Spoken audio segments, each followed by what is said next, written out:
Hey guys, welcome back to the channel. Today we're going to do another episode of Who Should You Choose, the video series where I go through the prior videos, questions, and comments and help you with your HUT lineup decisions.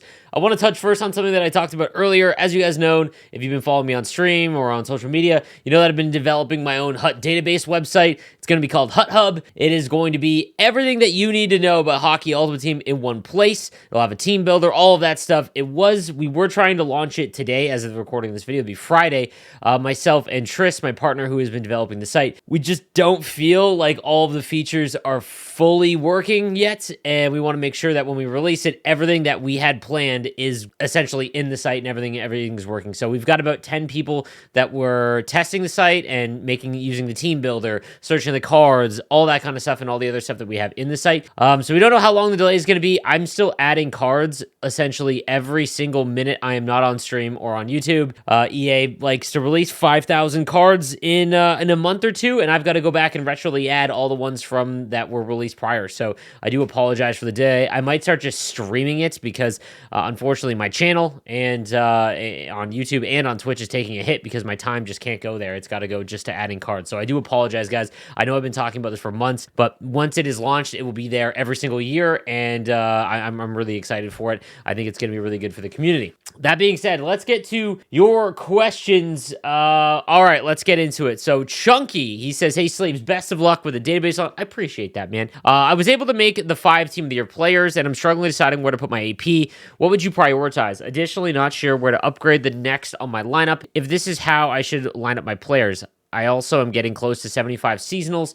Is Mario the only useful thing to go for my seasonals at this point? Keep the great content. Appreciate that, man. So he's got Mac, AM34, McDavid. So I have this on the God Squad, and this is like the issue that we're running into, right? Because they have kind of figured out what everyone wants in terms of impactful X factors. Like there's a lot of X factors that even if you didn't want to use the ones that are considered meta or whatever, but they just aren't useful at all. Like they don't have any impact on the game. Like It's Tricky would be an example of one, or Send It. But what they're doing now is all these cards they're releasing are absolute insane cards that have like the best abilities. And when you have that, that's awesome. But you can't divvy up your ability points. So I'm actually going to start testing this exact team. Essentially, I have something very close to this team, at least the first line. What I would recommend is out of those 3 players, the ones that I think that you need to have on them would be, if you're going to use AM34 at the Team of the Year version at center, Quick Draw's got to be on there because that's what kind of separates him from his other cards in terms of on the draws. McDavid, Elite Edges for sure, and Mac I would have Unstoppable Force, so that's expensive right there. On Matthews, Elite Edges or Unstoppable Force is very good. It depends on your play style. Like if you're someone that scores off the rush, Elite Edges is going to be a little bit more, maybe more beneficial for you. If you're someone that cycles the puck around and holds on to it in the offensive zone, Unstoppable Force is going to be a little more impactful. So I hope that helps. In terms of your team, like you could use some work on the bottom lines in terms of like having like an absolute God Squad, but your team is very good. But Mario would be pretty much the only one. I'd probably do that for sure. Pat Walsh says, "Hey Sleeves, love the streams. Thanks for keeping Who Should You Choose going. It's not going anywhere, man. I just run out of time. So I was saving up my coins for Team of the Year and managed to get Matthews for a decent price off the auction house. I also made Yossi since I have him in his X Factor pack. I had Makara's X Factor too, but figured 2 usable cards would be better than 1 for free to play. Correct. My question is, do you think I should spend my Power Up collectibles on getting Makar from his 87 to his 92 or getting Gretzky from his 88 to his 92? I won't have enough for both until about 2 weeks of Champs. Thanks always for the great content." This is tough because the benefit of X Factors is that you don't have to pay for the upgrades anymore. The thing about Gretzky is that you could always upgrade him throughout the year, and keep getting the upgrades from the HUT Champs. Sorry, I would probably do Makar. Oh, actually, you have no plans. Sorry, if you don't have any plans to make Makar to go from his 87 to his 92, he's not better than Seabrook, so he's going to be your second line. The Gretzky should probably be up over Cornway on the wing. If this is how your lineup's going to be, I would do Gretzky. Sorry, I read that wrong. Howdy, King Carl. What's up, my man? This regular Twitch viewer. Howdy, Sleeves. My team after Team of the Year is looking like this: MSP, Marner, Matthews, and Stutzla, Mac, Beagle, and McDavid. That is bold. Mac and McDavid on that second line. Zibby, Krejci, Roberts, Tavares, Wright, Perry. Hoping to get a chance to get Gretzky, Lemieux one day. I'm thinking about going outside to touch some grass since my team is set now. That's the thing, man. So on the God Squad, like I talked about this on No Money Spent. I'm kind of bored because I haven't really changed new players, right? But that's just because of resources. Like I had to spend everything I had in my collection on upgrading the McDavid's Team of the Year. On the God Squad, like once you get like a team like this, you essentially don't need to upgrade it for like 2 months. Like you will, but like you don't. You're not going to replace the Team of the Years. You're not going to replace any like Evo Stützle, for example. So you're pretty much set. So you're just waiting for the new team builders. But no, this is a solid squad, bro. Tyler Ward says, "Hey Sleeves, love the vids, man. I'm free to play and I've been saving resources since launch. I finally just spent my entire collection this week making the 5-time Team of the Year skaters and adding Beagle and Gardner." I want to stop right here and I want your feedback on this because I don't know if this is because I'm a content creator. And if the game is kind of the same in terms of how the content happens. So what I mean by that is that Team of the Year comes out. It's happened 4 games now. We know that it's, January 1st and the cards will upgrade and all of that. And we know that they're going to be top end cards and we can really kind of see who are going to be the Team of the Year cards very early on. Do you like that? Like that's how it's done? Because the first 2-3 months of the game, you just don't spend anything. And, then by January, you get all these Team of the Year players, but then it's like, okay, now what? Do you just wait for Team of the Season? Because it cheapens the events. That's what I want to bring up. Like, do you think that going to a system where an event will last like long, like Nations of Hockey, or do you like the 2 weeks, every 2 weeks, there's a new event? But like, if that's the case, you're really not participating in any of those because you have to save everything for Team of the Year. I'm just curious in your comments. Let me know on that because I'm bored of it. I don't like it anymore. And again, I don't know if that's just because I'm a content creator, but it's like the same thing over and over again, and it really is the smartest way for free-to-play players. So I have 200k left, and I have I have an 86 power up icon. Bork. Should I start chasing Gretzky and me now? I usually get 6 power collections from champs, and now that I only have 2 X factors, I'm looking to add another power up player. Also, I'm not saving for Team of the Season as I don't play much in the summer. That's what happens to a lot of people. Like that happens to a lot of people.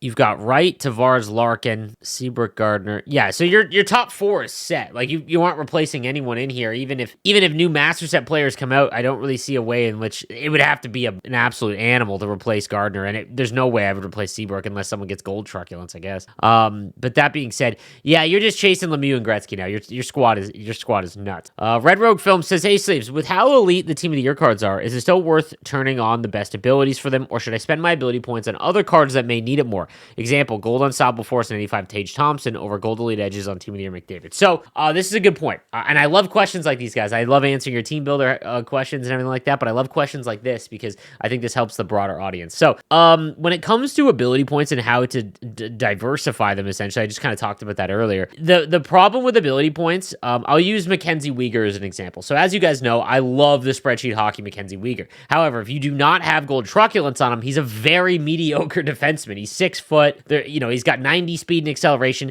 He's good, but like he's not dominant. So when you have cards like that, you have to remember that if you don't activate the ability on some of these cards, 85 Tage Thompson is a perfect example. I have that card still on No Money Spent, and I can't really spend all the unstoppable force on him to make him like just absolutely nuts.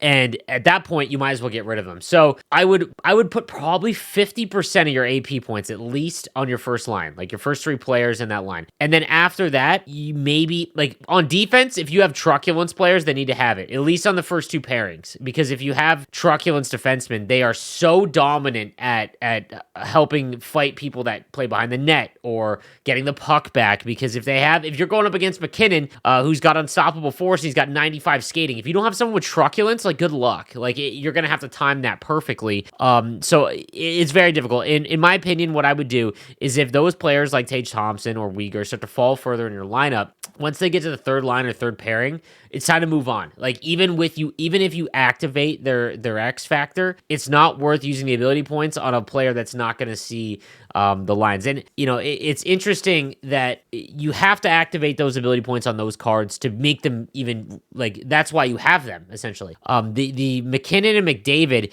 you really don't need to activate anything on them because they're so much faster than 90% of the cards you're going to go up against. However, there are a few abilities on those cards that make them just unstoppable. McKinnon's unstoppable force. The fact that you can get someone with like 97 speed that can't get knocked off the puck without a truculence player or something like that, is such an advantage. Minnie Fletcher says, "Hey Slaves, have you tried Team of the Year Shesterkin? I have the other 5 and can easily get him as well. Also, just want to say Evo Dobson and Darlene are the greatest duo since Mary Kate and Ashley." Yeah, those cards are pretty nuts. I just hate that they don't. The thing about those cards is that they don't have like card art. And I am so sick of the headshots, Beagle especially. Like that, I just like I have a hard time ever wanting them just because I don't like their headshots. I don't know if that's just me. Let me know in the comments section. But I don't know. I'm weird like that. I would not make Team of the Year Shesterkin. I've talked about this ad nauseum. Goalies this year are completely broken from a animation standpoint, like actually in the game. What they did this year to try and kind of make all the game modes play the same is they bricked goaltending, and that has nothing to do with attributes or abilities. No matter what you put on a goaltender, he will still throw things into the net. He will still stand up when he should be in butterfly when the puck is in the crease, and no amount of coins or goaltender is going to change that, unfortunately. I would not invest in Team of the Year Shesterkin. I would much rather, if you had the resources, get Team of the Year Marie-Philippe Poulin. Her card's about to be released later on today, the Women's Team of the Year, because her card's nuts. Like, her X Factor has been phenomenal. So I'd probably do that if you wanted to make another Team of the Year. Jordan says, "Good morning, Cam. Have a good one." Thank you, my dude. Hope you're doing well. Sebastian says, "Hey, Slaves, thanks for all the great content and the videos that you make. I'm free to play and I have 250,000 coins. I'm stuck on who to go out and get, and I don't know what I should prioritize. I spent all my collection making Team of the Year McDavid because I'm an Oilers fan. That's good. And Matthews because I only had the base version, so I can't make any MSPs. Unfortunately, I didn't have enough collectibles to get McKinnon's Team of the Year. I currently run the Overload, but the results haven't been there, so I'm thinking of switching to Behind the Net. What do you think? I'm a consistent 9-win Hut Champs player. Here's my team." I feel you with the Overload, man. Once you get into like 11 wins and above in Champs and Division 2 and Division 1, I don't want to say you need to run behind the net, but you need to have a line that runs behind the net. Like, you have to have exceptional skill at this game to fight using anything that isn't behind the net. And I don't recommend you do that because it's a very boring way to play the game. The reason why I like Overload so much is because there's a few set plays, and for the casual player base or the majority of the player base from Division 6 to 3, you need to learn some set plays, and Overload has the best ones that are very easy to pick up. And again, if you don't know them, go look at my How to Score video. It'll show you how to walk you through that. And I love going for tip shots. The Overload Crash Net's very good for tip shots, but once you start cycling with Crash Net, there's no set plays with Crash Net, which is why I don't think it's as good. At least with Overload, you know that this is where the one guy is going to sit in front of the net. So that I don't blame you trying to switch to behind the net to learn some of that stuff. You've got McKinnon's X Factor, Matthews, and McDavid. That's fine. I probably... Oh, no, you're an Oilers fan. Never mind. Wright, Krejci, Teravainen. You've got McCann, Goulet, Nylander, Hughes, and Crystal. So you need a defenseman. I don't know if you can make a team builder. Slowly start to work towards one. Getting Hedman would be huge, but you definitely need some defense. What I would do is make... you could go back and make Uyghur from Spreadsheet Hockey with Truculence on. It's a little bit cheaper. As well as Martin Farabee, who I'm going to make on my No Money Spent team. Both of them have Truculence. Both of them are very high rated, and they're not going to cost you an absolute ton. That's where I would start. All right, Peter says, "Hey, Slaves, love the content. I've made 3 of the 6 Team of the Year players, and I have enough for my card, just waiting for this week's Champs Awards. Still don't have enough in my collection to make Team of the Year Yossi, but I was also planning on making Nations of Hockey Farabee. What would you recommend?" I've used Yossi. Good defenseman. Probably the best left-handed defenseman right now, but as the game goes along, he just simply won't be. His abilities aren't bad, but you'll see that, like, he's not a 99 skater, right? He's not, because Makar has the same argument. He doesn't have a lot of unbelievable abilities. He does have shutdown, which is kind of like truculence, and stick checking. It activates pretty much everywhere, but it's his skating that sets him above, because as of right now, there isn't a lot of defensemen or forwards that have 99 skating. Because Yossi's in that lower tier, there's a lot of other cards that are just as good, and he doesn't have any of those, absolute nuts ability. So that's why Yossi, I think, is the last player I would make in that sense. He's got Mac, Matthews, McDavid, Barzal, Beagle, Roberts, Larkin, Krejci, Zibby. I mean, your team is solid. You do just need a defenseman. Like, I would stop upgrading Slavin and Byram, and I would make Farabee. That's where I would go. All right, guys, that is going to do it for today's episode of Who Should You Choose? I will keep making these videos, and I really appreciate everyone showing some love. No Money Spent will still be recorded and uploaded regularly, but like I said, as this continues on with my website, I'm spending all of my free time just inputting cards and trying to make the website as best as possible for when we do launch. I appreciate you guys, all the support. I wouldn't be able to do what I do without you guys, so I will see you tomorrow.